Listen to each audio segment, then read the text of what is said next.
நீதியை நிலைநாட்டிய சிலம்பு. முன்கதை சுருக்கம். பொருளீட்டுவதற்காக மதுரை நகருக்கு கண்ணகியுடன் வருகிறான் கோவலன்.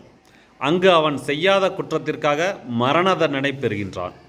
ஆராயாமல் தீர்ப்பு அளித்ததற்காக அரசன் மீது குற்றம் சாட்டும் கண்ணகி தன் காற்சிலம்பை கொண்டு தன் கணவன் கள்வனல்லன் என்பதை உணர்த்துகிறாள்.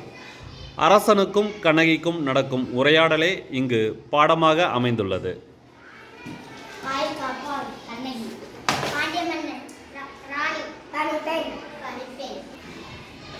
மன்னனை பார்க்க வேண்டும். எதற்கு? நீதி கேட்க வேண்டும். அரசே அரசே, நம் அரண்மனையில் வாயும் அழுத கண்களோடு தலைமையில் கொல்லப்பட்ட பெண் வந்து நிற்கிறார். அப்படியா? அந்த பெண்ணுக்கு என்ன துயரமோ கேட்டாயா? கேட்டேன் மன்னா, அதை பற்றிதான் உங்களிடம் கூற வேண்டும் என்று சொல்கிறார். அவளும் உங்களிடம் நீதி கேட்டு வந்திருப்பதாக கூறுகிறார். நீதி கேட்டு வந்திருக்கிறாரா? சரி, அந்த பெண்ணை உள்ளே அனுப்பு.